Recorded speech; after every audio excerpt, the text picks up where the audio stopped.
Vamos a presentar esta ponencia esta tarde de los reconocidos investigadores del CIPCA, Bruno Reves y Julio Oliden. Asimismo, se encuentra con nosotros Fidel Torres de AgroRed. Cabe mencionar que Fidel Torres, AgroRed, con el auspicio del CIPCA, acaba de ganar el Premio Nacional del Ambiente. Se encuentra también Guillermo Blanco, catedrático de la Universidad de Piura, economista y miembro del Grupo de Gestión Estratégica para el Desarrollo Regional. Ellos van a presentar sus ponencias, las cuales serán comentadas por Carlos Monge, representante de RWI, y Marisa Remy, del Instituto de Estudios Peruanos, aquí presentes también en esta mesa. Cabe mencionar que, de acuerdo al programa original, esta mesa debía estar moderada por Miguel Abramonte, nuestro extinto director de CIPCA, que lamentablemente por su intempestivo fallecimiento, hoy lo recordamos y queremos que esta mesa, así como parte de la organización de CEPI, a la cual él ha contribuido, sea un homenaje en su memoria el día de hoy, en el cual estamos todos aquí presentes. La primera ponencia se denomina Transformación del Territorio Regional. Es una ponencia elaborada por Bruno Reves y Julio Oliden de CIPCA y que será presentada por Julio Oliden. Tiene 20 minutos para presentar su ponencia. Adelante. Bien, vamos a dar inicio a la presentación con el propósito de esta presentación es en realidad dar cuenta a grandes rasgos de los principales cambios económicos, demográficos e institucionales que han ocurrido en nuestra región en el siglo XX y en el inicio del presente. Hay que mirar la escala sobre la cual está postulada esta presentación, esta ponencia. Y también proveer de un marco general de referencia a las ponencias anteriores. Para lo logremos. Nuestro punto de partida. La siguiente diapositiva. Nuestro punto de partida es una cuestión que es sumamente importante en cómo nace Piura a través de la subdivisión del partido de la provincia de Trujillo, y nace con tres circunscripciones administrativas: en la sierra representada por Ayabaca, en la zona litoral por Paita y en la zona central de los llanos por Piura, correspondientes a estos subespacios de la región que más adelante confirmaremos. Esta división tripartita es el germen y matriz que permite distinguir hoy tres espacios subregionales claramente diferenciados, de acuerdo a la escala utilizada para describir este territorio, y estas están diferenciadas ecológicamente, patrón de poblamiento y de urbanización, y por el tipo de actividades económicas predominantes en estos subespacios. La siguiente. A grandes rasgos, un control logrado sobre los subespacios litoral, que comprende también la zona marina costera, los grandes valles y la zona andina. La siguiente, el esquema de presentación sobre la cual en algún momento correremos por el tiempo, que presentaremos a grandes rasgos, es la siguiente. Primero arrancaremos con una nota preliminar acerca del ciclo de desarrollo en Piura. Entraremos a describir y a señalar algunos rasgos principales de la zona andina o el área andina, centrando en la alta relatividad de este espacio, la modernización del agro costeño en Piura, un recorrido sobre este aspecto, el litoral, los puertos, la pesca y los hidrocarburos, aspectos más esenciales. En una segunda parte, los nuevos actores en el mundo rural y los procesos recientes de organización del territorio. Aquí relevaremos cuatro aspectos que son el proceso reciente de concentración de tierras, la nueva sociedad de la pequeña agricultura comercial, la aparición de los conflictos socioambientales y el despertar de la sierra, para terminar señalando las nuevas perspectivas para la gestión del territorio regional. La siguiente. La nota preliminar tiene dos cuestiones. La primera es la modernización productiva en el litoral de los valles costeños. Esta modernización se comenzó a desarrollar de manera sostenida al inicio del siglo pasado con la producción y las exportaciones de dos cuestiones que han marcado la historia de la región.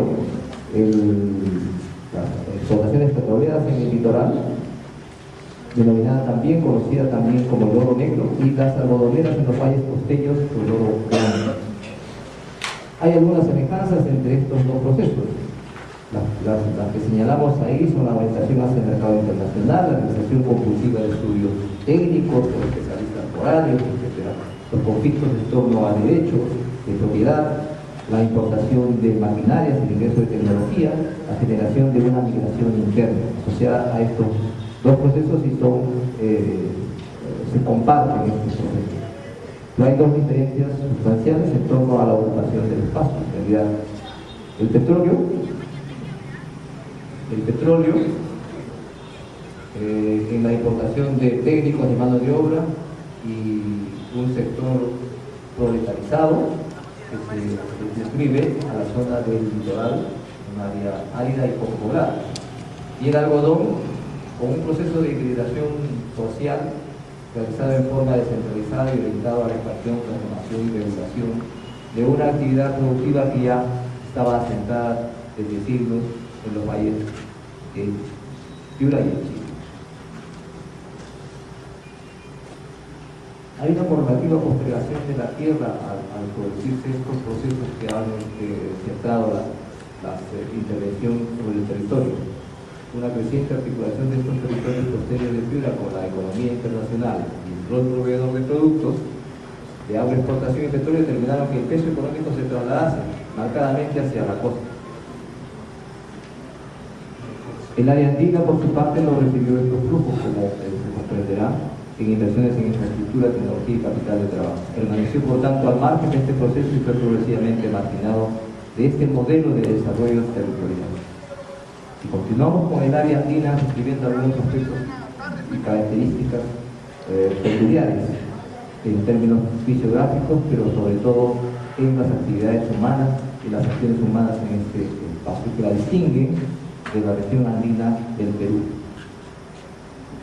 Esta es fuente de biodiversidad y condición de recursos hídricos de la región de Piura, que a pesar de su diversidad y heterogeneidad, porque podemos identificar también en el área andina una zona norte, una zona centro, una zona ligada a la zona, al área del Valle de Huancabamba y otra en la parte de las estribaciones andinas occidentales, Cachá, San Miguel de Paique, etc. Aparecen en la región como una unidad porque tienen un patrón de asentamiento y producción común, radicalmente diferentes de la costa, lo que es fundamento adicional de una sociedad más homogénea que la costeña. Tiene una población dispersa donde no hay ciudades grandes, la población no decrece, pero pierde su peso relativo, exporta mano de obra y envejece, pero tiene una nube de pequeños centros poblados dispersos y cuyo papel administrativo es limitado. Durante buena parte del área de la colonia, la sierra fue defensa de Piura y punto de paso ligado a la comercialización con el Ecuador hacia Loja, Cuenca y Quito. La siguiente. Desde el fin del siglo XIX, su importancia económica fue desplazada por la articulación con la economía y el desarrollo sostenido de la franja costera. Entrando el siglo XX, las haciendas cerradas se enfrentan a las protestas de colonos y arrendatarios y la reconstitución y posterior reconocimiento de las comunidades indígenas. La desaparición del régimen hacendatario implicaría la generalización de la comunidad campesina en todo este espacio rural serrano y poco después la aparición de las rondas campesinas. Estas eligen sus autoridades en asuntos locales y renuevan la identidad comunitaria. Son una experiencia de democracia participativa sumamente importante para el espacio. Y hoy se movilizan en su territorio en respuesta a la intervención de las empresas mineras defendiendo el ecosistema. Rápidamente la modernización del agro, pincelada sobre él. La importancia económica y comercial de Piura es un hecho relativamente reciente que se inició a principios del siglo XX. El elemento determinante fue el desarrollo continuo de la capacidad productiva de las cuencas del Valle de Chira y Piura, transformadas a partir de las infraestructuras y de la especialización de la exportación en algodón de alta calidad. La construcción de estos sistemas de canales permitió cuadruplicar en este ciclo el área cultivada de los valles. En torno al nuevo sistema agrario se ordenaron los centros poblados principales y las dinámicas correspondientes a cuestiones comerciales, el empleo, etc. Y la dinámica universitaria juntamente con ella en estos 50 años de cumplimiento de vida de la institución Universidad Nacional de Piura. El Chira y el Piura, incluyendo la colonización de San Lorenzo, son ahora un oasis que más o menos tiene unas 100.000 hectáreas y la siguiente. La siguiente. Antes de la reforma agraria, el gobierno de Velasco y el agro costeño estuvo dominado por las haciendas medianas y grandes. Hoy estos valles predomina la pequeña agricultura comercial, dedicada principalmente al cultivo del algodón y del arroz. Sin embargo, esta permanencia de modo cultivo en los años 30 ha conocido una suerte de reconversión productiva en la cual predominan y crecen los frutales. Mango, limón son productos importantes y el banano aparece también. Esta evolución de estas actividades productivas, estos cultivos, tienen también subregionalmente algunos lugares específicos. El banano en el Chira, el cacao aparece controlado en las zonas casi lindando con la zona andina, en el Alto Piura. Litoral, puertos, pesca y hidrocarburos. Siguiendo la panorámica, es una extensión de casi 400 kilómetros de largo. Hay una diversidad de recursos allí, el petróleo, el gas, la pesca, las industrias alrededor de estos productos, de estas extractivas. Tiene un potencial importante en su localización. La carretera panamericana es el punto culminante, digamos, del extremo oeste de la carretera binacional, que tiene un puerto, que consolida este potencial. Es predominantemente urbano. Localmente sí hay algunas diferenciaciones, la zona norte, la zona centro y la zona sur, con sus características propias. Hacen heterogénea también esta área, pero tienen una continuidad que la distingue en términos regionales de acuerdo a la escala en la que estamos trabajando. Y gracias a los yacimientos de Talara, siguiente, vamos a correr. El Perú fue un primer exportador de petróleo. Hubo también una época en donde el consumo de petróleo se incrementó, las reservas no se incrementaron, por tanto se explota tanto la selva en la zona norte del país como el espacio sublitoral, la plataforma marina para el explotación. En la actualidad, la producción y el aporte de Piura en la producción de hidrocarburos es más o menos la tercera parte de la producción nacional. Los 4 puentes son los 4 puertos, perdón, son otro de los potenciales de la zona. Tenemos el de Talara, que está especializado en lo que es la exportación de líquidos de hidrocarburos y los productos también transformados. El de Paita, de contenedores especializados, donde se exporta toda la producción agrícola de exportación en la región.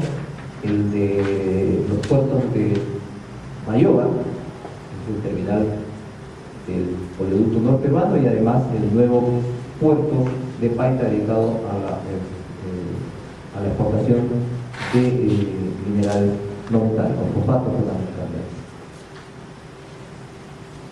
Los nuevos actores en el mundo rural y los procesos recientes de apropiación del territorio vegetal. Estamos ahora presenciando una presión creciente de las industrias extractivas transnacionales sobre los recursos naturales de los espacios rurales de la región. Y también, por otra parte, hay un inicio de concentración de la tierra por grandes empresas agroindustriales.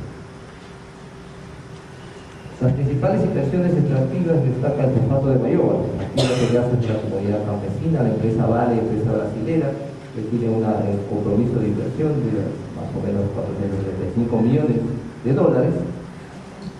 Y paralelamente también el gobierno regional pasado dio ingreso a las grandes inversiones agrícolas en el Valle del Chira para la instalación de cultivos de caña, azúcar y producción de etanol. Caña Brava, las hectáreas que se señalan allí, aproximadamente 7.000 hectáreas, con 100 millones de inversión, esta producción de etanol en ese momento.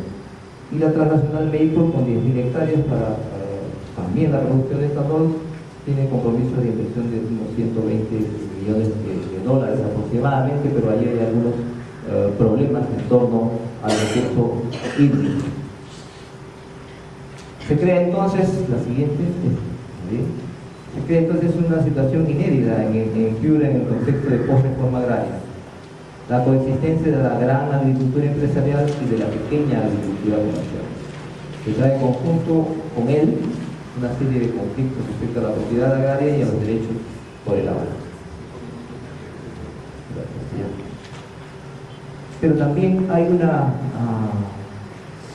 dinámica de una nueva sociedad, asociación en la pequeña agricultura comercial. Ahí podemos identificar dos tipos. Uno, el más dinámico, un grupo más dinámico, que se ha estado moviendo hacia mercados nuevos y más globalizados, que han fortalecido la asociatividad de pequeños productores desde una perspectiva ligada al mercado y la exportación, y insertándose en cadenas productivas y de valor. Cepillo, Agromalti, Café, etcétera, están en ese grupo. Hay más organizaciones. Este es un tipo especial de concentración de tierras por la vía asociativa, en una expresión de que desde las familias se busca un espacio para aprovechar las posibilidades de incorporarse en el beneficio del crecimiento económico. Con una alternativa, desde sus perspectivas, hay demandas por tierra, etcétera, proyectos en los cuales están inmersos y no hay respuestas, en algunos casos, de parte del gobierno regional en todo esto. Y un segundo grupo, los siguientes. Y un segundo grupo mayoritario, pero menos dinámico, está ligado a los mercados de commodities y los mercados internos, arroz, maíz, frijol, con organizaciones que tienen menos consolidación, con tecnologías tradicionales, tienen un buen potencial económico, pero con restricciones para insertarse en los mercados de productos financieros. Este es un desafío importante para la región, transformar esta situación. Aparición de nuevos conflictos socioambientales. Conocemos todo lo de Tamborante y la salida de la empresa Manhattan frente a la resistencia y la movilización tanto de la comunidad agrícola como de la municipalidad. Y Majas, que está en el distrito del Carmen de la Frontera, la cual pretende explotar lo inmediato el proyecto minero en el cual está, es un cultivo de cobre y molibdeno importante, pero está en riesgo a futuro el convertirse en un distrito minero, en un ecosistema frágil que provee de recursos hídricos y es también importante en biodiversidad para la región. Dos visiones de desarrollo entonces se confrontan aquí sobre el desarrollo, sobre el territorio.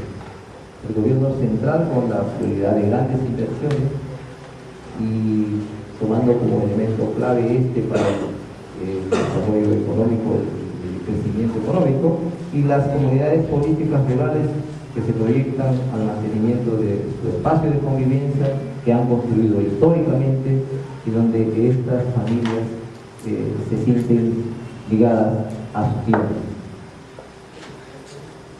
Consecuentemente, tenemos un despertar de la sierra. Esta es la sierra que se pretende intervenir, un paisaje rápidamente, el despertar de la sierra. Procesos y dinámicas de carácter territorial se combinan e interactúan incrementando significativamente la visibilidad social, política y económica del área andina. 4 de estos procesos son importantes de señalar. El primero, la formación de un tejido organizacional de carácter territorial, las rondas campesinas y sus acciones, sus actividades y su empoderamiento de estos temas, su influencia en estos espacios. Y el dinamismo de diversas formas de organización y asociación que buscan compensar carencias del Estado. Gestión participativa, red de municipalidades rurales, procesos participativos en donde la promoción del desarrollo económico local son parte de las nuevas tendencias en estos espacios, contribuyen también. La emergencia y fortalecimiento de emprendimientos empresariales, ligados, por ejemplo, a la producción de café, la exportación de café. Hay una organización de base que es la central de City Café, a través de ella exportan. Y los movimientos de resistencia y movilización de rondas y comunidades campesinas y las municipalidades rurales en contra del proyecto minero Maján Río Blanco, que forman el Frente de Defensa de la Frontera Norte.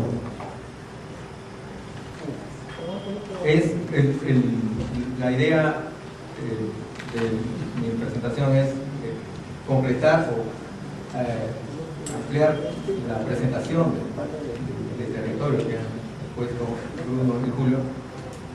Es ver también el territorio de Piura, pero conversado desde la dinámica ambiental. La configuración ambiental de Piura es, como se ve ahí, de mayor humedad en las partes azules, oscuras, hacia las deficitarias en humedad. Y que eso también genera diversas oportunidades para su ocupación, su aprovechamiento como oportunidades, los desafíos que tienen que enfrentar frente al cambio climático y los riesgos entendidos como oportunidades también a aprovechar, calculando las debilidades o vulnerabilidades que posee cada sector social que ocupa el territorio rural. En la parte, la de arriba, están las zonas de páramos, hojalcas y bosques de neblina, que son proveedoras de agua, en lo que es captación, retención, filtración, distribución, hacia la vertiente del Pacífico como también hacia la vertiente del Atlántico, y que son dos formaciones asociadas, el páramo hojalca como nivel superior, coronando la cima de los Andes del Perú, que aquí no hay nevado, y en el piso inferior el bosque de neblina. Hacia la zona de la costa están los bosques algarrobales, ¿no? La formación algarrobal zapotal, que recorre desde La Libertad hasta Tumbes y pasa hasta PSC en Colombia. Hay una tercera sistema, si bien no es un ecosistema, pero de alta importancia, que es un sistema acuífero, casi nunca mencionado, que son formaciones de agua confinada. El más resaltante es la formación el Zapallar. Y finalmente, en el recorrido hacia de oriente hacia oeste, en el mar, todo este complejo de biodiversidad marina, también en lo que llaman zona marino-costera, que es expresión del encuentro, del encuentro de dos corrientes importantísimas que condicionan el clima en Sudamérica, que son las corrientes, la corriente marina cálida que viene del norte, desde el Ecuador, y la corriente fría del mar peruano, en que justamente frente a Sechura se encuentran y generan un espacio de biodiversidad completamente diferente a todos los afloramientos que se encuentran al sur de la costa de Piura. En este momento hay muchas instituciones públicas y privadas trabajando estos temas en específico, es decir, no hay temas extraños o datos extraños, pero progresivamente se irá abordando de manera panorámica. Por el momento, los aspectos importantes de estos procesos, cambio climático, biodiversidad, territorio, se van tomando específicamente o especialmente por temas, y a lo que se busca es a dar una visión de conjunto para reflexionar en estrategias de desarrollo regional concertado, acoplando esos tres ecosistemas. Entonces estamos frente a tres ecosistemas muy específicos, especiales, no solamente en el Perú, en América Latina. Tres escenarios en el que el cambio climático impacta de manera diferenciada, y tres escenarios de oportunidades, de aprovechamiento de oportunidades que entrañan sus propios riesgos, ¿no? La siguiente. Entonces, en esos escenarios, la siguiente, sí es importante hacer ciertas distinciones en lo que son los nombres y tampoco se trata de discusiones que son ociosas. Efectivamente, el páramo, la denominación de páramo, es un concepto que se utiliza para gestionar realmente, porque se ha convertido en un nombre que genera una imagen muy bien definida de lo que significa agua, fuente de agua, distribución y por lo tanto actividades humanas y de vida. Pero cuando si en las dos imágenes de arriba uno puede ver que el páramo colombiano es de la izquierda y entonces la dependencia de estas formaciones es muy intensa, sobre todo en este departamento, el segundo más poblado después de Lima, y que toda su zona agroindustrial depende 100% del agua que viene de la zona andina. Pero si se trata de endemismos para el biocomercio, para la distinción, en lo que significa diferenciación genética, entonces sí la especiación adquiere otra escala de importancia, ¿no? El género Espeletia se encuentra en los páramos desde el norte del Ecuador hasta Venezuela, en el sur del Ecuador y especialmente en la zona de Piura ya no se le encuentra. Las plantas, en la medida que no se mueven, reflejan en su cuerpo el ambiente en el que se encuentran. Y si por alguna razón esa especie no está, porque hay un ambiente específico que la está alimentando. Por lo tanto, hay una bioregión particular que se distingue de la otra, aunque tenga la misma función que en este momento el debate público representa la mayor importancia. La siguiente. Igualmente, el bosque algarrobal. El bosque algarrobal no es uniforme, parece uniforme, pero tiene diferentes asociaciones, formaciones y por lo tanto diferentes oportunidades. El proyecto Algarrobo hizo un gran aporte durante muchos años a esto. Y en este momento se ha encendido una nueva polémica. Leopoldo Vázquez ha encontrado en una última investigación que se hizo hace 2 años que hay 2 especies o una especie altamente que tienen dominio y que no es Prosopis pálida como se creían las autoridades cognitivas sobre esto, habían dicho era Prosopis pálida, pues no es así. Es otra especie, Prosopis purensis, la que ha encontrado por el estudio exhaustivo que he hecho, y que hay una diferenciación por los bosques al sur de Piura, que es de Lambayeque, donde hay otro tipo de Prosopis limensis que se va hasta Tacna.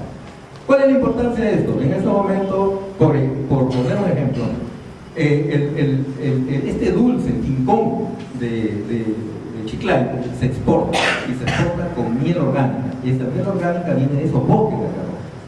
Pero darle valor de origen para darle mayor valor agregado es interesante decir de qué especie de algarrobo.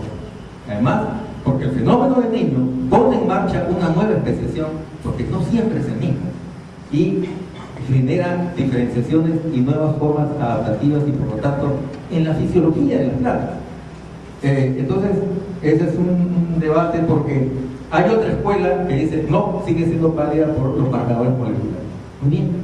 Entonces se trata de metodologías de investigación en este ecosistema que desde hacía muchos años no se tomaba a profundidad. Así es. Y por otro lado, en la zona de la costa, donde, en el litoral, donde se verifica cómo el encuentro de estas corrientes, justamente aquí en la región de Piura, genera que los bancos de concha de abanico que en este momento se están exportando con etiqueta orgánica a Estados Unidos, Europa, entonces significa una nueva oportunidad estratégica de conservación de esa biodiversidad en el litoral. La siguiente. La economía de Piura la economía agraria de Piura está fuertemente condicionada por determinados cultivos, ¿no? Es decir, arroz, caña de azúcar, limón, mango, plátano, últimamente el frijol cauquí, la vid que está empezando con fuerza, la siguiente. El algodón ya va quedando en los últimos, casi desapareciendo como protagonista en Piura. Y la generación de riquezas en el agro entonces resulta ser relevante por parte de la agricultura. La siguiente. Estos cultivos que se desarrollan en Piura, frente al proceso de cambio climático, adquieren un carácter bastante curioso. La siguiente: vid, arroz, mango, banano, limón no son piuranos. Tampoco el café ni la caña, es decir, de ese conjunto ninguno es piurano, ni siquiera peruano. Son del Asia. Es decir, el mango, el banano, el limón y el brócoli son de Indonesia, de la India. El arroz asiático, la vid es del Mediterráneo, el café es africano. Es decir, ¿qué es lo que se aprovecha? Una ventaja comparativa del ambiente. Alta radiación, alta temperatura, muy baja humedad relativa y disponibilidad de agua. ¿De dónde viene el agua? De la zona andina, de los páramos y de los bosques de la La siguiente. Entonces, el cambio climático tiene una huella digital muy marcada en Piura. Está fuertemente, si se quiere hablar de cambio climático en Piura, hay un vector fundamental, una fuerza fundamental, que es el fenómeno del Niño. Este es el bosque algarrobal antes del fenómeno del Niño. Y la siguiente. En cuanto llueve, eso se transforma rápidamente y se genera un nuevo tipo de oportunidad. Y hay sociedades que están listas hacia ello, ¿no? Es decir, con conocimientos para manejar el ambiente, porque no es que en ese momento salieron corriendo a comprar cabras o semillas de maíz o de los otros cultivos de leguminosa que siembran en ese momento, sino que están haciendo un cálculo de lo que está sucediendo y por lo tanto una interpretación ambiental para tomar decisiones. Es un caso distinto de lo que sucede, el mismo fenómeno del Niño, porque es un fenómeno climático del Pacífico y la configuración vegetal de la Sierra Piurana de una selva alta que mira hacia el oriente, pero debido a que los Andes son de baja altitud, se pasan los vientos del Atlántico y por eso es una sierra verde con una alta capacidad de retención de poblaciones que la aprovechan intensivamente. Entonces es un fenómeno diferenciado, pero no menos problemático. La siguiente. A ello, durante los fenómenos, un fenómeno lluvioso tan intenso como el fenómeno del Niño, la siguiente, el bosque algarrobal realmente tiene un sustento. El algarrobo es una especie producto de la selección natural del fenómeno del Niño. Es decir, una especie que tiene la capacidad de resistir entre un evento y otro durante años, pero necesita un ancla para poder soportar el periodo donde no llueve, y eso son las aguas subterráneas. Uno de los espejos, una laguna inmensa, confinada, es esta formación tapallada, la siguiente, que involucra a un fuerte sector del territorio piurano, especialmente donde no hay agua. Es decir, y especialmente las provincias de Piura, que está en la frontera hacia el norte con Cabo Grande y hacia el sur se acerca mucho a la Lambayeque. La siguiente.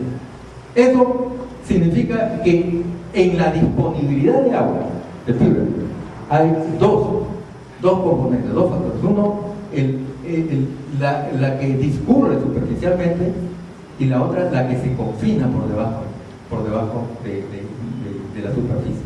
Entonces hay un acople de dos sistemas hidrológicos que colocan a Piura en una ventaja importante respecto a lo que se vive en la crisis del agua en los departamentos al sur de la Lambayeque, que dependen de los glaciares de la cordillera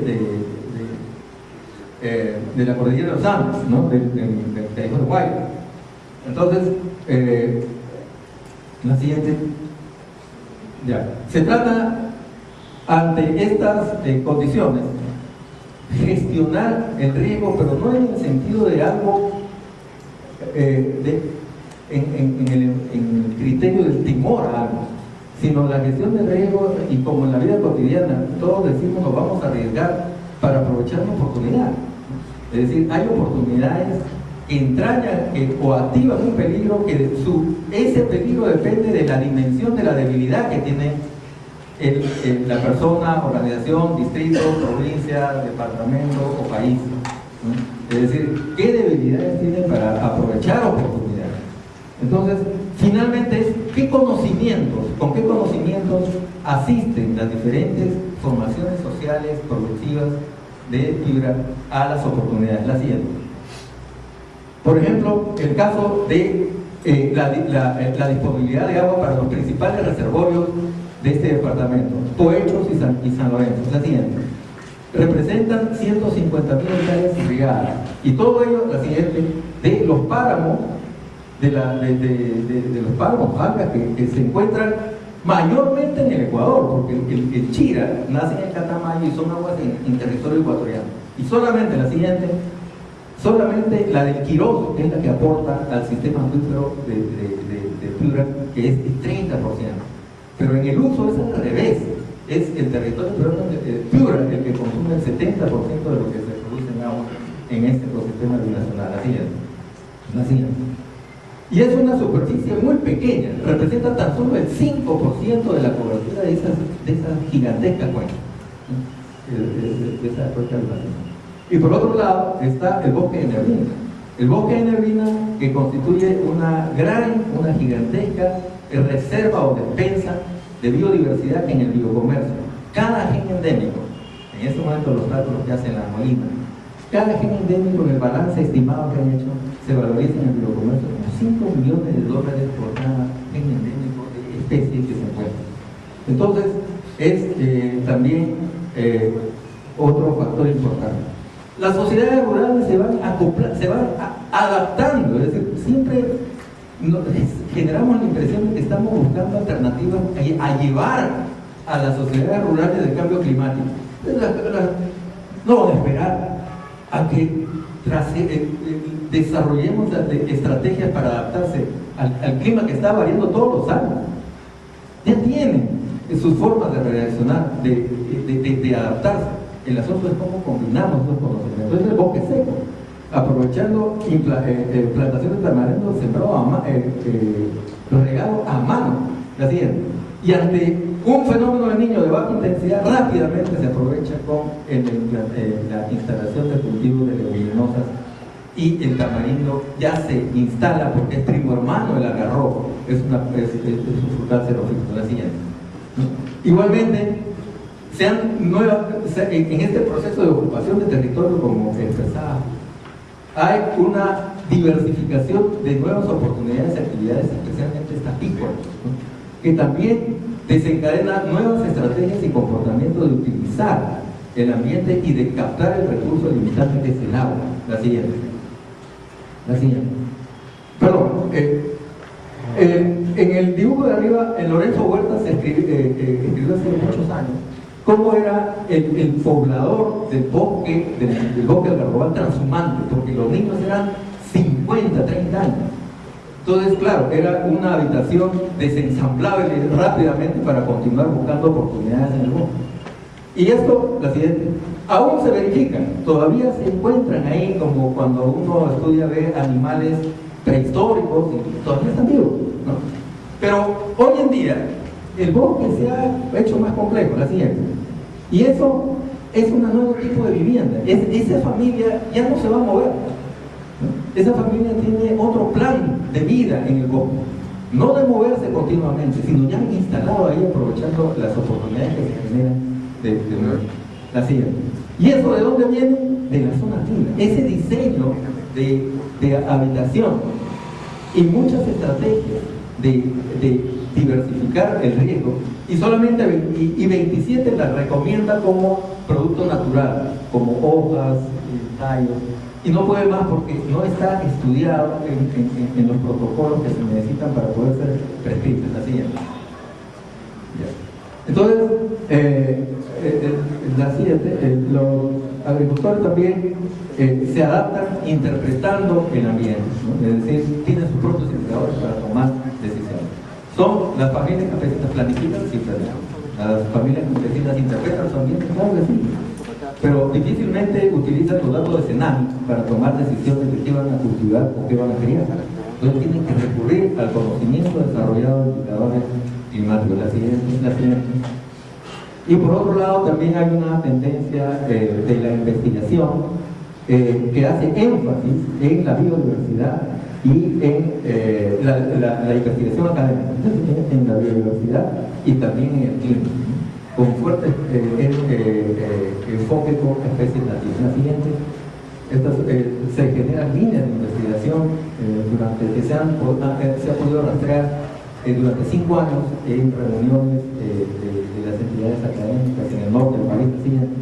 Y finalmente, entonces, la siguiente, estos ecosistemas, la siguiente, en el que hay oportunidades, como comentó, hay oportunidades a aprovechar. Es decir, en estos 3 escenarios de biodiversidad, de oportunidades de aprovechamiento de ventajas comparativas del clima, pero estas oportunidades también traen su propio riesgo. Y hay otro tipo de oportunidad, la siguiente. En ese escenario están los denuncios mineros. En todo el sistema hidrológico, ¿no? Entonces, para no decir la siguiente, en el litoral, el gas y el petróleo. La pregunta entonces, o lo que está en debate, lo que está durante hace una década y lo que seguirá, es el debate en esta región de qué decisión tomar. O el aprovechamiento por extracción, es otra oportunidad, depende de que para quién es la oportunidad. O el aprovechamiento de oportunidades por la manipulación de una naturaleza que está allí.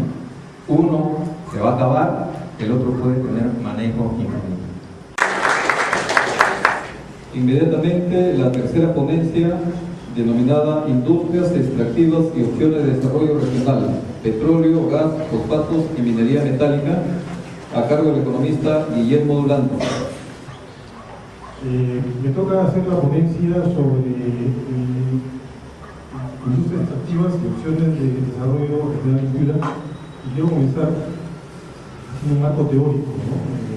Estuvimos en la Universidad Nacional con Alonso Figueroa, que vino por los 50 años de la Facultad de Economía, y él nos comentaba que no hay nada mejor que comenzar un análisis, una investigación con una teoría, ¿no? Entonces nos comentaba él que una pregunta que lo movió mucho y que lo motivó a hacer investigación y teoría era que viene un investigador americano y le preguntó cómo funciona la economía campesina.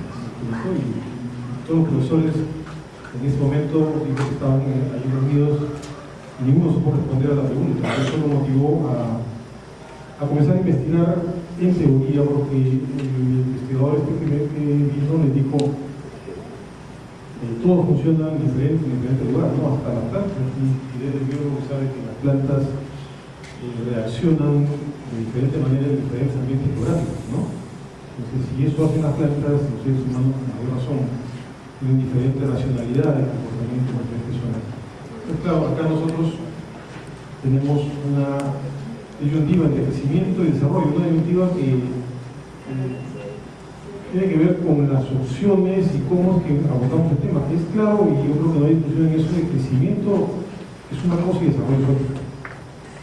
El tema es cómo vamos haciendo el crecimiento. El crecimiento es un requisito indispensable, pero no es suficiente para obtener desarrollo. Pero creo que está claro que sí es necesario. El tema pasa por decir, bueno, algunas teorías económicas dicen hay que crecer en términos económicos, y claro, hay que acumular capital, no hay que repartir todavía porque estamos acumulando capital para que luego tengamos un desarrollo en el futuro, ¿no? Y otros argumentan que esto tiene que ser paralelo, que a la medida que a la vez que vamos creciendo hay que repartir, porque si no hay inclusión, digamos, de todos los actores en la sociedad, puede haber sectores excluidos que comiencen a sentirse evidentemente muy mal y que comiencen a hacer protestas, por ejemplo, en unos casos, y comience a bloquearse este crecimiento. Entonces, claro, los primeros dicen hay que crecer sostenidamente y luego repartimos, pero otros dicen hay que crecer e ir repartiendo valor, ¿cierto? Entonces ahí hay una definitiva que ¿quién la decide? ¿Es la economía la que toma la decisión? Entonces aquí entramos en un debate de economía, derecho y política, y yo particularmente estoy de acuerdo con aquellos que dicen, yo aún siendo economista, estoy de acuerdo con los que dicen que la primacía de la toma de decisión es de la política, obviamente, ¿no? El derecho dirime conflictos en economía a cierto nivel, pero es la política la que toma la decisión. La política bien entendida, obviamente, no estamos acá hablando de politiquería, no estamos hablando de política en el mejor sentido de la palabra, y de ahí que muchas decisiones políticas a veces pueden parecer irracionales desde el punto de vista económico, pero que tienen una lógica desde el punto de vista político, ¿no? Nosotros, como país, hemos pasado por todos los casos, ¿no? Hemos pasado etapas en las que la economía, por ejemplo, ha tenido una primacía sobre la política, es decir, todas las decisiones sociales de la sociedad, entiéndase, eran tomadas bajo el criterio económico.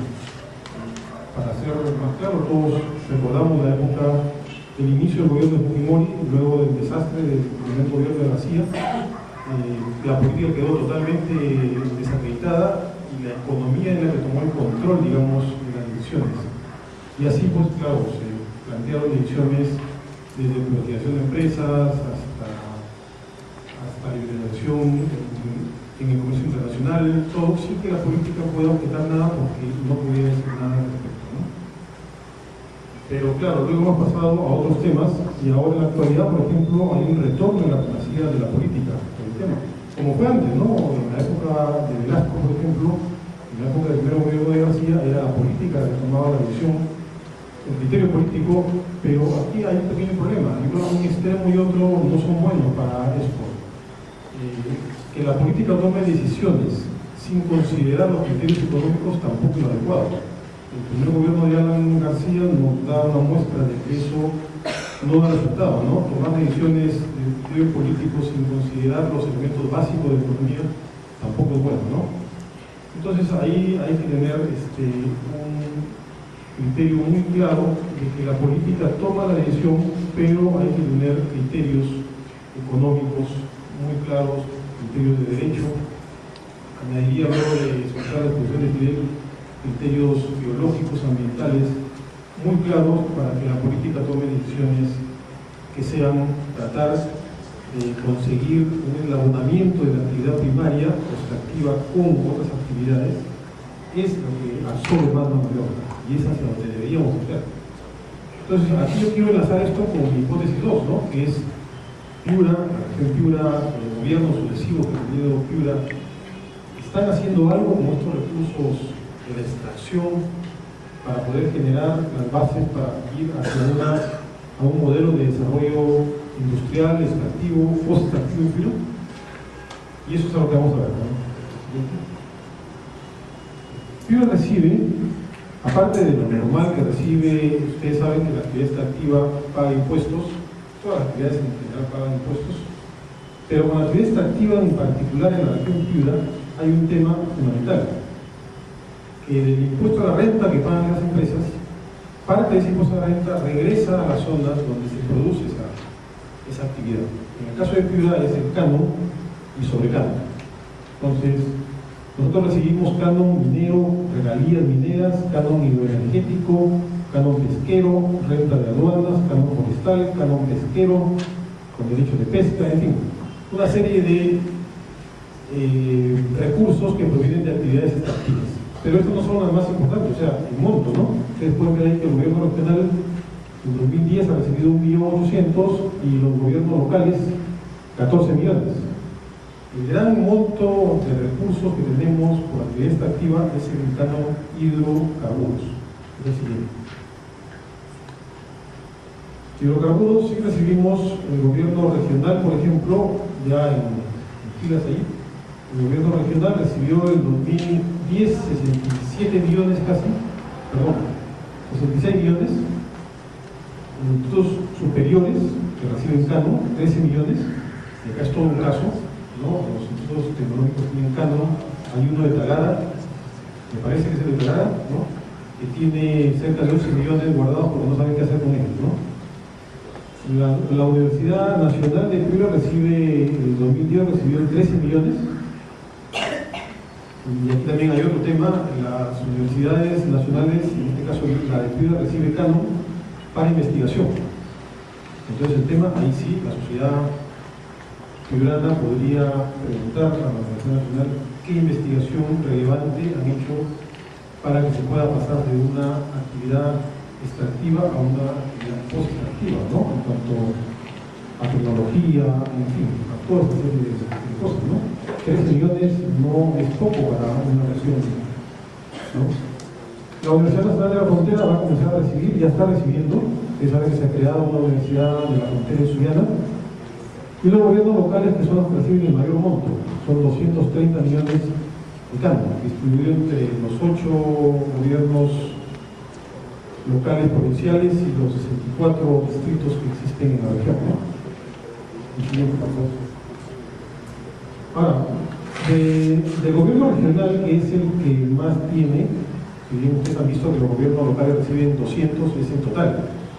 Cada uno en general recibe, hay que trabajar todo eso, pero el que más recibe como institución es el gobierno regional. ¿Qué tan importante es el canon para sus inversiones? El canon representa casi el 56% del monto total de inversiones. Es decir, si a Piura le quitáramos el canon, nos quedaríamos con menos de la mitad de lo que tenemos para inversiones. ¿Y cuál es el monto? ¿Cuánto es el monto de inversión? Ustedes pueden leer en la ponencia, no lo he puesto aquí en la presentación, pero pueden leer en la ponencia el monto que invierte Piura anualmente, casi 180 millones de soles en el presupuesto de apertura, ¿no? 180 millones de soles no viene a ser ni 60 millones de dólares, ¿no? Y al final terminamos casi en 200, pongamos 210 millones de soles, aunque creo que sería hasta por 200, me parece, en algunos casos cuando el precio sube, ¿no? Pero aún así, supongamos que son 100, 150 millones de dólares. El déficit de infraestructura en Piura está alrededor de los 1.200 millones de dólares. Entonces, es decir, si el gobierno regional, para cubrir el déficit de infraestructura, tendría que usar todos los recursos de inversión, tendría que pasar 10 años para que recién cubra ese déficit, asumiendo que no hay depreciación y que no hay nueva demanda, ¿no? Lo cual no es real, ¿no? O sea, cada año se deprecian, se deterioran las infraestructuras. Entonces ustedes verán que es muy poco lo que se tiene para cubrir eso. Ahora, no solamente es el gobierno regional el que invierte, ¿no? A esto hay que añadirle la inversión de los gobiernos locales.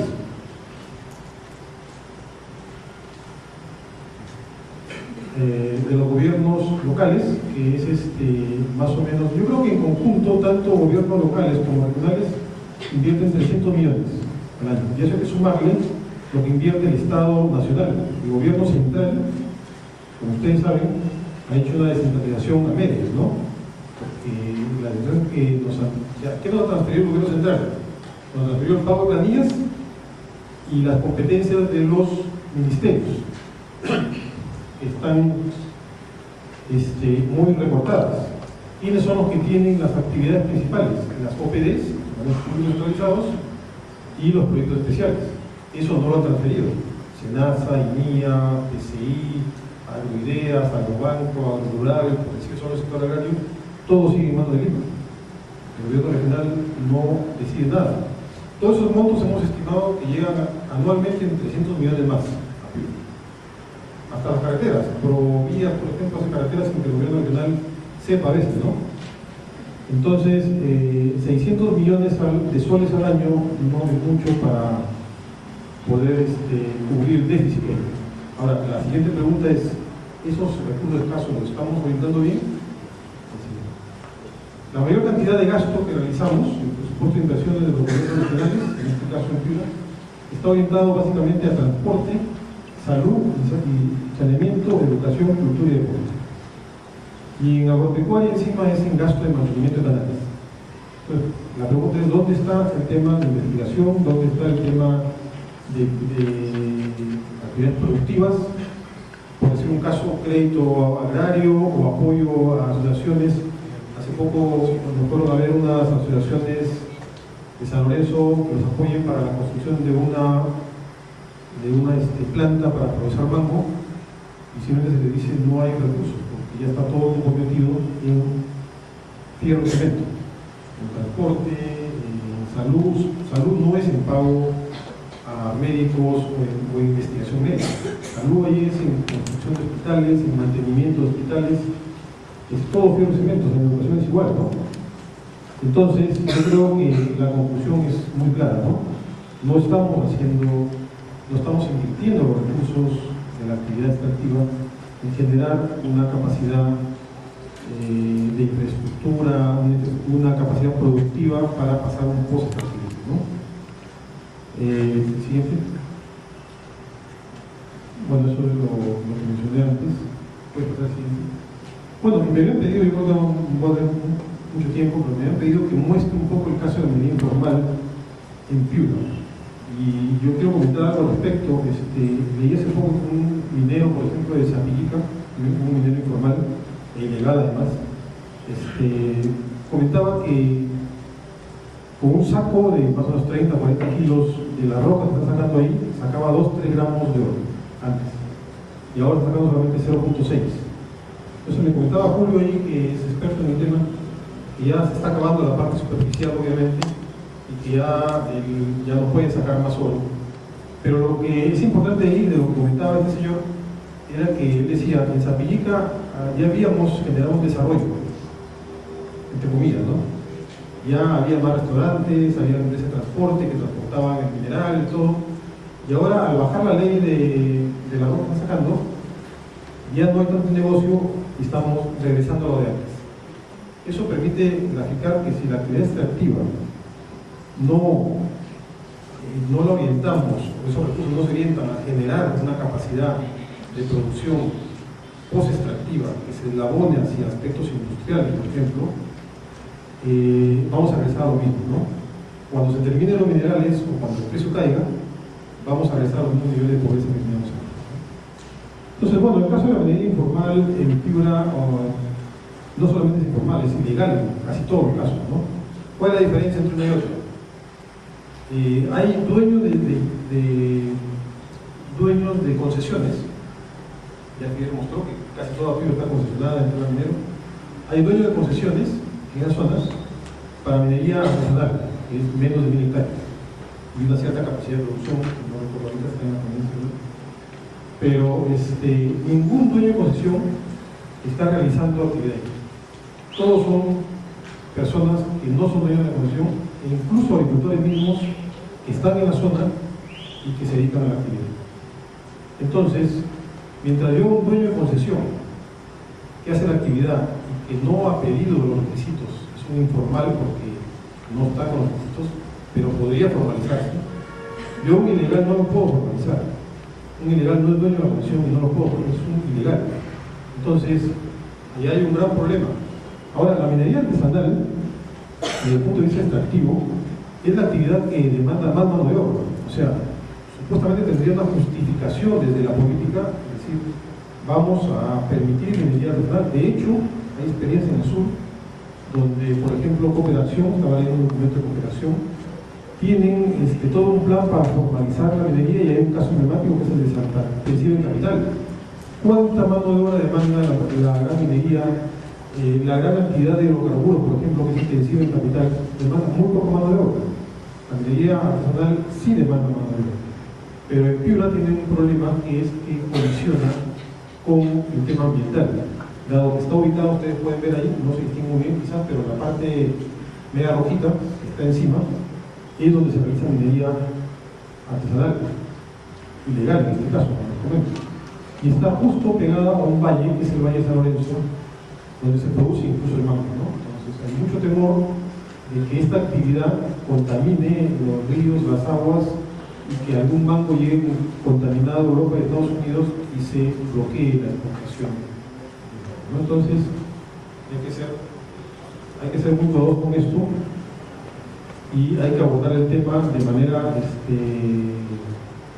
no tanto economicista, diría yo, ¿no? Yo creo que la economía puede proponer algunos temas, algunas salidas. Yo creo que más es un tema que hay que abordarlo desde el punto de vista político con todos los aristas, ¿no? En la ambientales, económicas, sociales, hay un impacto social muy grande, hay casi 8.000 familias involucradas ahí en la explotación de este recurso, ¿no? Bueno, ya así es como me pasó un papelito, se me terminó el tiempo. Puede pasar rápido para ver la actividad que está realizando, porque el oro está creciendo en precio a un ritmo increíble, ¿no? Ya está en $1.900, onza Troy, se prevé que va a llegar a 2.000 a fin de año. ¿Y por qué? Porque claro, cuando hay crisis económica, el mayor respaldo, el mejor respaldo, es un activo fuerte, en este caso el oro, ¿no? Y esto va a seguir. Mientras este precio la gente lo va a hacer. Necesitaríamos 8.000 policías que estén vigilando a los 8.000 artesanos todos los días para que no puedan hacer actividad. Lo van a hacer escondidas, ¿no? Entonces hay que tomar algunas medidas diferentes. Crear actividades alternativas a estas personas para que puedan hacer estas actividades, ¿no? Bueno, el PERCAN es un programa de cooperación canadiense que apoyó al Ministerio para hacer un censo en la zona en el año 2009. ¿No? Yo he leído muchos comentarios en los periódicos que es un diagnóstico, en realidad el diagnóstico ya existe, pero también es un diagnóstico muy complejo sobre el tema. Sabemos cuántas plantas hay, cuántas minas hay, puede pasar. Actividad minera informal e ilegal hay en todo Piura, en todas las provincias, pero el tema de oro hay en dos. En la provincia de Vaca, como ustedes pueden ver, concentrado en Suyo, hay 309 minas, Zapillica y en Paimas. Hay plantas que son las que más contaminan. La gran contaminación en la minería artesanal no se da tanto en la extracción, que sí existe. Se da más en las plantas de procesamiento, que usan cianuro y mercurio, y lo hacen al aire libre, incluso, ¿no? El siguiente. Y en Piura, en las Lomas y en Tamboranda. En Tamboranda incluso se está haciendo dentro de las casas. El encargado del PERCAN que hizo el estudio nos comentaba que se está haciendo dentro de las casas, están haciendo huecos para extraer el oro cuando está la casa ya hecha, y cuando no está una casa hecha, arman una como casa para que nadie vea que están haciendo ahí la extracción, ¿no? Entonces el problema es muy grave, ¿no? Siguiente. Bueno, y como conclusión final es qué modelo de desarrollo queremos, ¿no? Piura tiene tantos recursos que tiene áreas diversas donde se puede hacer actividad. Y es evidente que en la zona de los valles, en la zona central, donde está el agua, y en el futuro valle del Alto Piura, donde va a haber también un procesamiento de agua para llegar a 30.000 hectáreas más, es evidente que la agricultura es el punto importante que tiene que hacerse, ¿no? O sea, una actividad que no se va a extinguir, que va a seguir en el tiempo, y que el compromiso mayor que tenemos, o la tarea pendiente que tenemos, es que esa actividad no sea simplemente primaria, sino que sea una actividad que pase a lo que se conoce como post-actividad, ¿no? Muy bien, gracias. Inmediatamente estamos con algunos ajustes de tiempo. Vamos a escuchar los comentarios de Carlos Monge y Marisa Remy. Tienen 10 minutos cada uno para formular sus comentarios. Vamos a empezar con Marisa Remy del Instituto de Estudios Peruanos. Hemos, creo que, tenido una notablemente interesante inmersión en esta región que reside Alcepia a través de las 3 excelentes ponencias que hemos tenido esta tarde, ¿no? Las últimas palabras de Guillermo Dulanto sobre la variedad enorme de recursos, quizás uno de los rasgos centrales de Piura sea esta enorme variedad de recursos, o de recursos, digamos, precisamente plantea un tema de opciones, ¿no? O sea, hay en algunos espacios del país donde prácticamente no hay otra cosa que hacer o muy pocas opciones que tomar. Creo que la historia de Piura o la construcción de Piura como región y lo que vaya a ser su futuro, ¿no? Creo que está marcado por una serie de opciones en la importancia o los actores que han tenido preeminencia y han tomado determinadas líneas que han marcado entonces esta historia, ¿no? La ponencia que presentó Julio Lide y Bruno digamos, este recorrido de historia regional creo que muestra estos movimientos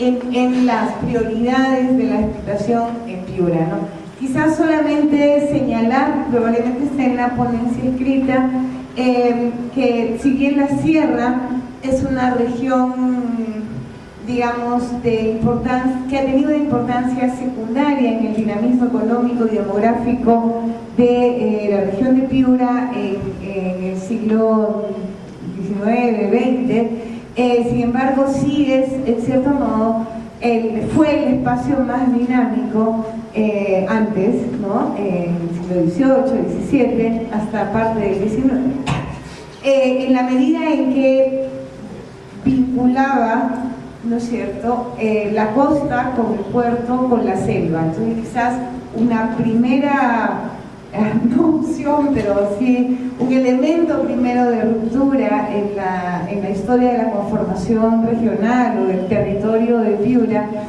es su alejamiento de la selva, ¿no es cierto?, y su recentramiento en la costa. Y entonces en esta historia la sierra se queda un poco en el aire, ¿no? Porque sabemos que la selva con digamos, tanto de la selva de Cajamarca como la selva de Ecuador para la extracción de la quinina o de la cascarilla, ¿no? Entonces, esa historia de varias regiones se rompe y Piura se recentra fuertemente en la costa.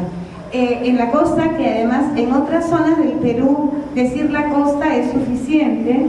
En Piura la costa es costa y litoral, es valles y litoral, digamos, son dos espacios bastante grandes con dinámicas demográficas, económicas muy fuertes y muy diferentes, ¿no? Entonces, creo que este centramiento entre este centramiento en la costa, digamos, que en realidad son dos espacios, está bien graficado en el texto cuando se habla un poco de estos dos oros, el oro negro y el oro blanco, el petróleo y el algodón, pero que recuerda algo que lo mencioné en la ponencia, pero que lo quería jalar a la discusión presente, que es la que plantean también Fidel y Guillermo, que la relación de Piura con las industrias extractivas es muy larga. Es decir, Piura ha convivido con industrias extractivas desde por lo menos 1902, si no antes de la explotación de la brea, ¿no? Colonial. Pero en fin, como gran industria extractiva es desde la International Petroleum Company, que empieza, si no me equivoco, en 1902. Entonces, hay más de un siglo, o sea, todo el siglo de modernización de la agricultura de los valles de la costa, con el oro blanco, es también el siglo del desarrollo de la industria extractiva. Lo que pasa es que es en dos espacios diferentes. Mientras las industrias extractivas están en el litoral norte, en Talara, ¿no es cierto?, la zona de los valles prácticamente no tiene nada que ver con ello.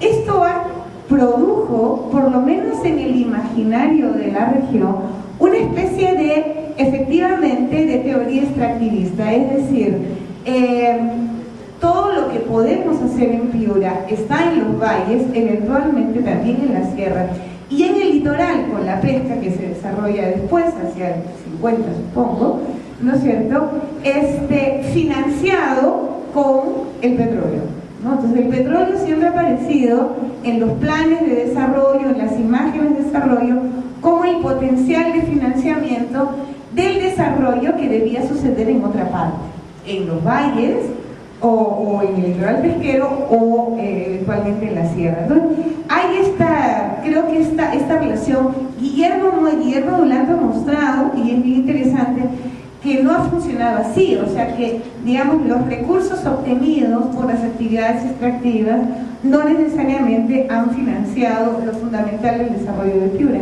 que ha pasado en mucho o por inversiones privadas, todo lo que ha sido el desarrollo inicial del riego en Piura, inicial, ¿no? o el gobierno central, con todo el desarrollo más tarde de las dos grandes represas en Piura y la reforma agraria, toda la transformación viene por decisiones y capitales del gobierno central, ¿no es cierto? Pero hay, digamos, esta convivencia que no termina tampoco de convertirse efectivamente en recursos del desarrollo, ¿no? Ahora, creo que es cuando, hay dos cosas que quería resaltar, creo que todavía tengo un minuto, ¿no? Es cuando la actividad extractiva intenta desarrollarse en una de esas zonas que mostró, digamos, Fidel Torres, donde hay agua, ¿no es cierto? Sea en Majás, sea en Tambo Grande, donde hay agua por la irrigación, que aparece como un enemigo, ¿no es cierto? Pero de una historia de extractivas que ha estado siempre presente, no es nada nuevo en la historia de Piura, ¿no?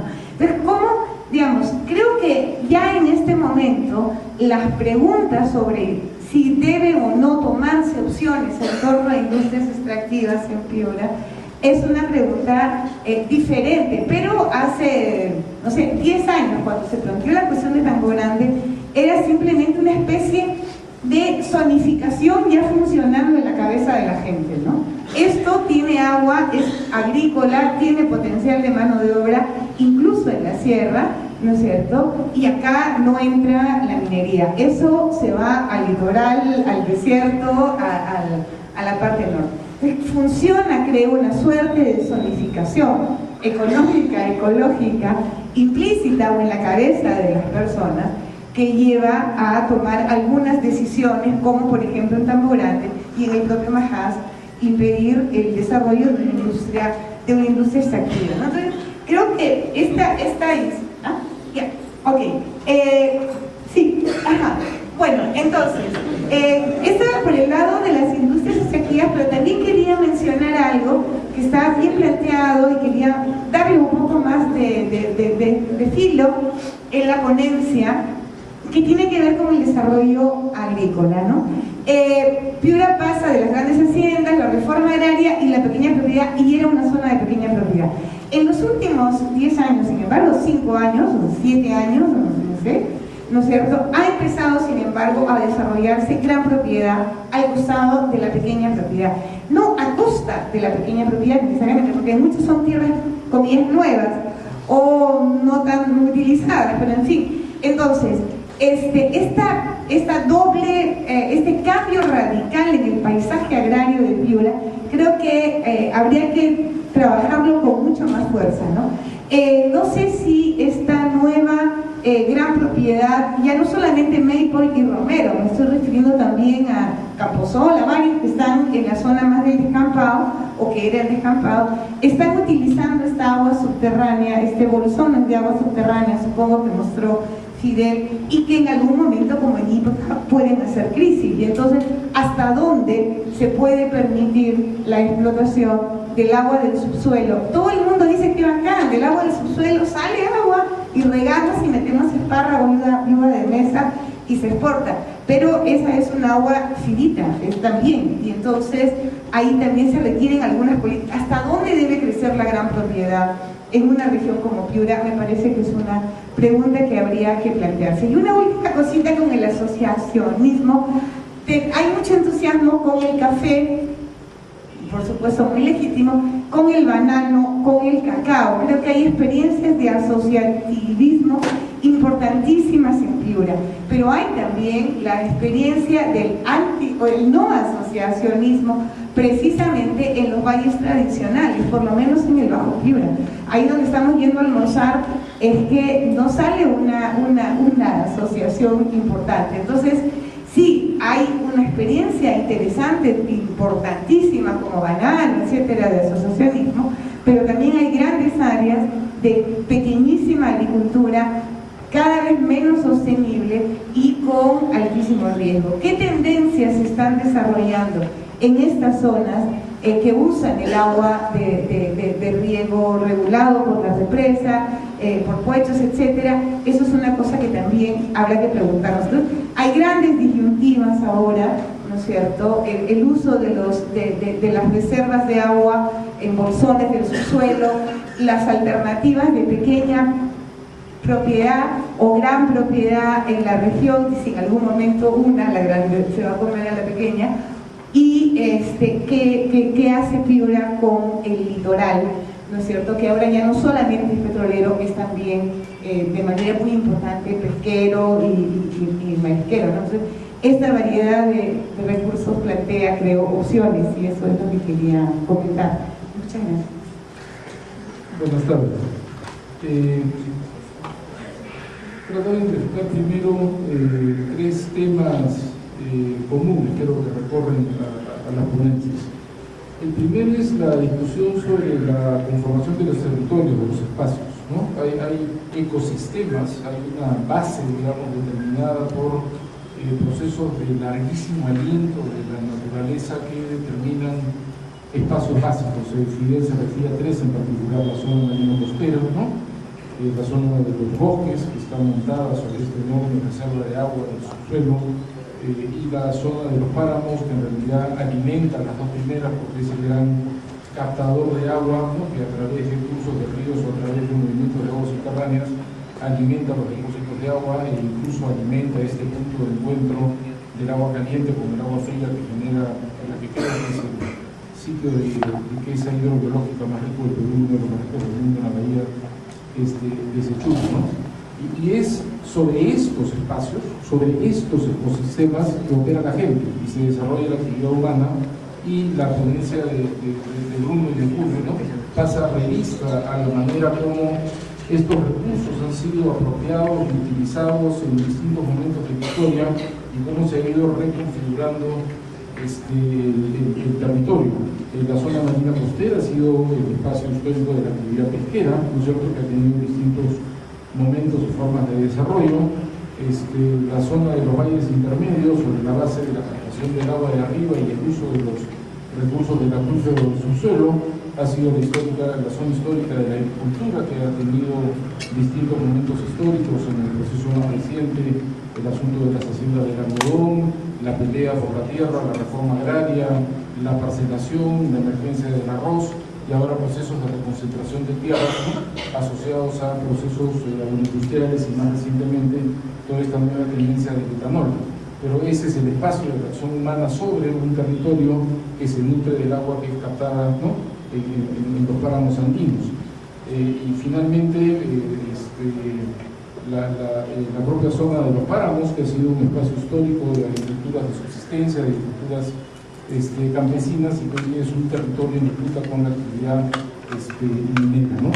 Pero me pareció interesante cómo en ambas ponencias está el tema del espacio, pero espacios que se forman con procesos históricos de larguísima duración que conforman ecosistemas, y espacios que se forman por la acción humana sobre los recursos que están en esos ecosistemas, y cómo distintas opciones están a la base de grandes cambios históricos que tienen en el medio, digamos, momentos de conflicto por disputas sociales, ¿no?, humanas, en torno a la apropiación de esos recursos o al modo de uso de esos recursos. El segundo tema que es común, creo, a las tres ponencias es la emergencia de la actividad extractiva como un tema central para explicar la conflictividad, y me da la impresión básicamente como la emergencia de un sector y de una actividad económica que le disputa a otros esos espacios que se han venido construyendo históricamente sobre la base de determinadas formas de uso de los recursos de esos ecosistemas, ¿no? Entonces, en las tres, sea cual sean los tiempos que se miran y los procesos y las miradas que se tienen sobre los procesos de conformación de espacios, se identifica cómo se genera el conflicto y se plantean nociones de política pública, ¿no? ¿Qué vamos a hacer con la zona marino-costera? ¿Va a seguir siendo un espacio de pesca artesanal? ¿Lo vamos a entregar todo a la pesca industrial de arrastre para exportación? ¿O va a terminar siendo una fuente de renta por hidrocarburos en la medida que todo lo hemos, ¿no?, concesionado para bloques de explotación y extracción de petróleo y de gas? El caso crítico, una concesión para petróleo y gas en el centro de la bahía de Sechuru, ¿no? Digamos, para ilustrar, digamos, que son opciones que están ahí presentes y son temas de política pública, ¿no? Lo mismo en los páramos, ¿no? El tercer tema que me parece que está presente en las tres ponencias es que las tres terminan de alguna manera planteando el uso del instrumental de la zonificación ecológica y económica como sustento del ordenamiento territorial, como sustento, debiera ser sustento de los planes, ¿no? Concertados de desarrollo regional. Y a lo cual Guillermo le añade, y esos planos de desarrollo regional debieran apuntar conscientemente hacia abandonar una lógica extractivista para pasar hacia algo que podríamos llamar una lógica post-extractivista que dependa menos de estas actividades extractivas, minería, gas y petróleo. Creo que son los tres hilos conductores comunes. Ahora, algunos temas específicos en el poquitísimo tiempo que me queda. En primer lugar, el asunto de los páramos. Yo ya tengo una especie de convicción a priori, que de repente no se basa en mucha ciencia, pero digamos es una especie de convicción. Yo creo que, en la línea de lo que decía Fidel, si los procesos formativos de agua del Callejón de Huaylas para el norte, digamos del extremo norte de Ancash hacia el norte, son por captación en las praderas y los humedales actuandinos, bueno, toda la sierra norte peruana debería ser zona de exclusión estricta para la minería de Tajo Abierto que usa cianuro y mercurio, porque entra en la pregunta respecto de con qué rentas va a atender la necesidad de invertir más en servicios públicos. Entonces, me parece que estamos en el momento que podemos devolver estas preguntas a los formuladores de política pública y colaborar todos de manera colectiva en darles respuesta. Gracias. Pero una de los 15 segundos primero. ¿Qué planes entonces tienen para cada ecosistema de desarrollo? Y Fidel, la agrobiodiversidad, ¿qué rol juega entonces? Tu cuadro es interesantísimo. ¿Qué se va a hacer? Y segundo, muy concreto creo, y Bayova, que ya se mencionó, ¿qué rol juega? Y Olmos, ¿qué rol va a jugar? Decía Julio y Bruno, es sobre la coexistencia en el territorio de la gran propiedad con la pequeña propiedad, y en ese sentido retoma un poco la reflexión sobre los enclaves. En otras regiones del Perú se hizo que la gran propiedad tiene muchos vínculos en realidad con la pequeña bajo forma de contratos de alquiler, de producción, de compra de la producción, etc. Entonces quisiera saber si eso ocurre también actualmente en Piura. ¿Y eso qué consecuencias pueden ver ustedes que tenga a nivel económico y también político? Debe esta diferencia, digamos, de reacción frente al caso de la informalidad que se muestra como masivo? Ok, gracias. Vamos a los técnicos de especialidades con visiones comunes. Y solamente quiero recordar los otros elementos que hacen estas ponencias hubiera sido imposible en el Universidad de 25 años. Ahí tenemos una visión agrarista sobre la actividad agrícola, sobre las comunidades, sobre los movimientos sociales. Y ahora, fruto de dos niños terribles, 83 y 88, marcaron la memoria nueva de Piura. Y a partir de los dos conflictos de Maras y Tambo Grande, ha sido una conciencia ambiental, no por razones endógenas, de acuerdo con la visión ambiental que hay en todas partes, pero dentro del régimen hay extractivistas, pero productivistas, indiferentes a otras cosas que el rendimiento del algodón, se aproximan fundamentalidades, y ahora la gente, porque seguimos planteando desde tres puntos de vista la visión territorial, viene a la vez del cambio de visión y a la vez también la descentralización. Estamos mirando a través de la descentralización. El punto que es Marisa dice, las grandes empresas de línea de licencia, la concentración de tierra, no se hace a la costa de la pequeña agricultura, porque la costa de ella, porque son tierras seriosas que se riegan, pero el problema a ese nivel no hay mucha resistencia de la gente, las tierras que son tierras riesas, pero hay un conflicto potencial a nivel del uso del agua. El agua no se puede, si se quiere incrementar el agua de las grandes empresas, quitar el agua de las pequeñas agriculturas comerciales. No hay varios pretextos. Yo señalar que a la empresa de puertos y Tornata, de Piura, c'est l'État. Más que la gestión de la tierra pura, lo que cuenta es la gestión del agua. Y con eso podemos retomar los procesos ecosistemas, de propuestas mineras y la historia de las personas.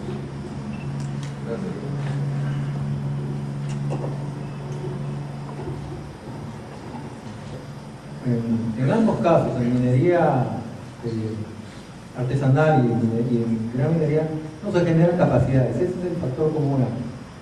En la minería artesanal siempre es que, como toda actividad extractiva, no necesita desarrollo de talento, no necesita desarrollo de mayores creatividad. En el caso de Vale, el año pasado el gobierno provincial de Sechura le pidió cuáles eran sus demandas. Vale acababa 3 meses de iniciar sus operaciones. Al cuarto mes le respondió formalmente Vale que ya no tiene oficinas en Sechura ni en el Perú. Todo está operando en el extranjero.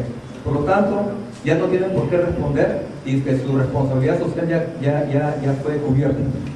Vale, acaba de iniciar operaciones y ya tiene esa respuesta formal al gobierno provincial de Sechura. Efectivamente, en el cambio climático, el fenómeno del Niño ha estado modulando siempre las adaptaciones de las sociedades de fibra. Y si se intensifica, si esto se vuelve cada vez, su recurrencia es cada vez más corta, claro, puede activar, o sea, la resiliencia del bosque va a ser más frecuente, se puede intensificar su diversidad, pero la ventaja comparativa de estos productos que generan actividad agrícola intensiva también se puede perder. En ese escenario es que recurrir a la biodiversidad existente, darle un nuevo valor, iniciar procesos de domesticación de especies, que es un proceso largo, no es un proceso tampoco corto, pero las oportunidades están allí, es decir, como el asunto, efectivamente, cuando se muestran en las áreas de concesiones de nuestros mineros, siempre hemos escuchado la respuesta de que, bueno, ¿qué tanta laraca? Si es un puntito chiquito, en tantas hectáreas. Es que no se trata de, no es la picadura del zancudo, es la malaria lo que está en juego. Y finalmente, ¿por qué no hay una reacción diferenciada entre, no es la misma reacción frente a la minería informal y a la minería? Porque cuando se trata de pequeña esa minería artesanal, informal, ilegal, es un conflicto de vecindario en las comunidades, es interno. Hay agricultores también involucrados, ¿no? Familias, pero cada agricultor además tiene una red de parentesco que neutraliza lo que sucede dentro de una comunidad, pero las comunidades que están en su entorno comienzan a reaccionar. Los que están en el entorno y en el curso de la contaminación, los que comienzan a reaccionar. Solo un comentario, y yo he anotado aquí los temas porque esta ponencia, como se trata de una investigación inicial recién, tiene mucho por desarrollarse y acabamos de ver unas pautas de por dónde debe ir la investigación. Igual también la observación de los términos, de la construcción en términos de activismo, como primario, industria y todo eso, también es un tema que hay que trabajarlo desde el punto de vista metodológico, definir bien cuáles son los términos y los campos que incluye cada término, ¿no? Y claro, hay que diferenciar también, es cierto, entre las actividades de recursos naturales y las de recursos no renovables, ¿no? Perdón, recursos renovables y no renovables. Y luego el tema de la consistencia de actividades es un tema interesante y polémico, ¿no? ¿Qué tanto puede consistir minería y agricultura? Porque yo a esto, a priori, por lógica, entiende que hay una posible contaminación o una posible imposibilidad de que estén juntas, pero también yo creo que es un tema que hay que investigar mucho y hay que dialogar mucho al respecto sobre si en algunos puntos específicos, en unos temas, estamos viendo la metáfora que usaba Fidel de la picadura de zancudo y la malaria, pero en todo caso hay que investigar muy bien si en algunos temas concretos podría coexistir ambas actividades. Realmente el gobierno tiene gran cantidad de recursos de todo tipo, ¿no? Y entonces hay que ver caso por caso en esto, ¿no? Sí, solamente porque creo que no hay una respuesta a una pregunta planteada al principio, que es ¿qué planes hay para cada ecosistema? Establecida la propuesta de zonificación económica y elementos para el siguiente proceso discutir en torno a qué decisiones tomar en torno a cada ecosistema, y ahí se mencionan ellos. Y el otro es lo de los recursos acuíferos Zapallar, que lo ha mencionado su compañero Fidel. Allí hay más investigación que efectuar, pero es un potencial sumamente importante sobre el cual hay que trabajar bastante. Las pruebas de su existencia y sus bondades son estas. Al agua de Piura hemos consumido estas aguas de pozo, son 10 acuíferos Zapallar. No es el mismo que está en el parque central de Piura, el que sobre el mismo acuífero Zapallar se saca un agua dulce, o en Catacao se saca sobre ese Zapallar un agua dulce. Pero si uno va al pozo de Miraflores, que ya lo cerraron, es un pozo completamente salido y que es del mismo acuífero de Zapallar. Entonces hay que tener allí cuidado para eso. Gracias. Ok, nuestro agradecimiento a los así como nuestros especialistas Carlos Monge y Marisa Reyes. Gracias.